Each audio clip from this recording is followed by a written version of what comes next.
The power of habit हमें ये बताती है कि कैसे हमें कुछ काम करने की आदत पड़ जाती है और क्यों उससे छुटकारा पाना काफी मुश्किल होता है। इसके अलावा ये भी बताती है कि हम कैसे अपनी बुरी आदतों को छोड़ करके एक अच्छी आदत को अपना सकते हैं। इस किताब में दिए गए साइंटिफिक तरीके की मदद से हम किसी भी आदत को अपना या छोड़ सकते हैं। अगर आप भी अपनी बुरी आदतों से छुटकारा पाना चाहते हैं या किसी अच्छी आदत को अपनाना चाहते हैं तो आप इस वीडियो को लास्ट तक देखिएगा। चैप्टर नंबर 1, हमारी आदतें 3 स्टेप्स में बनती हैं। इससे पहले हमें ये देखना होगा कि हमारी आदतें बनती कैसी हैं और क्यों बनती हैं। इसका आसान सा जवाब है कि हमारा दिमाग थोड़ा सा आलसी होता है। वह हमेशा अपनी एनर्जी और समय को बचाना चाहता है, इसलिए किसी काम को बार बार करने पर हमें उसकी आदत पड़ जाती है और हम उस काम को आसानी से कम समय में कर पाते हैं। एक रिसर्च में ये बात सामने आई है कि हम एक दिन में जो भी काम करते हैं उसका 40% काम करने की हमें आदत रहती है। इससे हमारा बहुत सारा समय और एनर्जी बच जाती है, जिससे हमारे दिमाग को आराम मिलता है।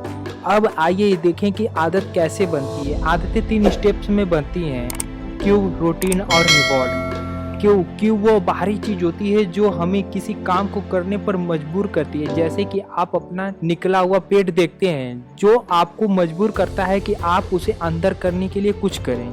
रूटीन वो काम होता है जो हम करते हैं। जैसे जब आपने अपना निकला हुआ पेट देखा तो आपने अपना खाना कम कर दिया या कसरत करने चले गए। रिवॉर्ड, हर काम के अपने नतीजे होते हैं। जैसे जब आपने कम खाना शुरू कर दिया तो आपका पेट थोड़ा थोड़ा करके अंदर जाने लगा। आदत बनने में सबसे बड़ा भाग रिवॉर्ड का होता है। जब भी आपको किसी काम के लिए मनचाहा रिवॉर्ड मिलता है तो आप उस काम को बार बार करने लगते हैं। जैसे जब सिगरेट पीने पर आपकी बेचैनी कम हो गई और आपको अच्छा लगने लगा तो आप बार बार सिगरेट पीने लगते हैं और इस तरह से ये आपकी आदत बन जाती है। चैप्टर नंबर 2, आप अपनी आदत को बदल सकते हैं। जैसे कि पहले ही बताया गया है कि किसी भी आदत को छोड़ना इतना मुश्किल होता है क्योंकि हमारे दिमाग को उस आदत से में मिलने वाला रिवॉर्ड की तलब होने लगती है। इसलिए किसी बुरी आदत से छुटकारा पाना इतना आसान नहीं होता है कि आप अपनी उस तलब को किसी दूसरे तरीके से शांत कर पाएं। जैसे कि अगर आप शराब पीने की आदत है तो आप खुद से सवाल पूछिए कि आप शराब क्यों पीते हैं, क्यों आपको बेचैनी होती है, क्यों आप अपने तनाव को कम करने के लिए शराब पीते हैं। क्या आपका ब्रेकअप हुआ है, क्या आपको कोई चीज परेशान कर रही है। आपको जिस भी वजह से शराब की जरूरत महसूस हो रही है, आप बस उस वजह को शांत करने का कोई दूसरा तरीका ढूंढ लीजिए। जैसे अगर आपको कोई चीज परेशान कर रही है तो आप अपनी किसी अच्छे दोस्त से बातें कीजिए। इससे आपकी उलझन कम हो जाएगी और आपको शराब की तलब नहीं होगी। फिर आप आगे देखेंगे कि आप उस आदत से छुटकारा पा रहे हैं। लेकिन कभी कभी ऐसा भी होता है कि उन आदतों से छूटने के बाद भी हमें कुछ दिन बाद उस काम को करने का मन करता है। जैसे कि अगर आप खास दोस्त जिससे आप बात करते थे वो अब आपके संपर्क में नहीं है या फिर आपका उससे झगड़ा हो गया है तो आपको फिर से शराब पीने की आदत पड़ सकती है। अक्सर ऐसा इसलिए होता है क्योंकि ऐसे हालात में आपको लगने लगता है कि आपका साथ देने वाला कोई नहीं है तो आप शराब को ही अपना साथी बना लेते हैं और फिर से शराब पीने लगते हैं। तो इससे छुटकारा पाने के लिए हम क्या करें? ऐसे हालात में आपको ये भरोसा करना होगा कि आप अकेले नहीं, भगवान आपके साथ हैं और हमेशा ही आपके साथ रहेंगे। अगर आप धार्मिक बन जाएं, ध्यान करें और भगवान पर भरोसा करें तो आपको हर हालात से लड़ने की ताकत मिलेगी। चैप्टर नंबर 3, आप अपनी आदतों को धीरे धीरे करके बदलें। आप अपनी आदतों को तुरंत नहीं बदल सकते हैं। अगर आप कोशिश भी करते हैं तो आदत न बदल पाने पर आप हारा हुआ महसूस करेंगे और जल्द ही हार जाएंगे। इसलिए जरूरी है कि आप अपनी आदतों को थोड़ा थोड़ा करके बदलें। जब पॉल ओ'नील अल्कोआ एल्युमिनियम कंपनी के सीईओ बने तो उन्होंने अपने कर्मचारियों से कहा कि वे पहले इंडस्ट्री की साफ सफाई पर ध्यान दें और सबके लिए एक सुरक्षित माहौल तैयार करें। अल्कोआ कंपनी पहले से ही नुकसान में चल रही थी। ऐसे में जब पॉल नए सीईओ बने तो सबको लगा कि वे कंपनी के फायदे की तरफ ले जाने के बारे में कुछ सोचेंगे, लेकिन उन्होंने सारी बातों को बगल में रखकर पहले सुरक्षित वातावरण पर ध्यान दिया। इससे इन्वेस्टर थोड़ा नाराज हुए। सबको लगा कि अब अल्का कंपनी पूरी तरह से डूब जाएगी, लेकिन ऐसा नहीं हुआ।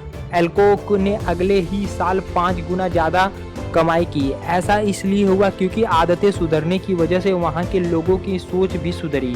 अब वहाँ के मैनेजर्स और कर्मचारी कुछ ऐसे उपाय के बारे में सोचने लगे जिससे वे एक सेफ तरीके से एल्युमिनियम की चीज़ें बना सकें। इसका फ़ायदा ये हुआ कि कंपनी धीरे धीरे फायदे की तरफ बढ़ने लगी। इस तरह से अगर आप अपनी छोटी छोटी आदतों पर ध्यान देंगे तो आपको एक दिन बड़े बड़े फायदे जरूर होंगे।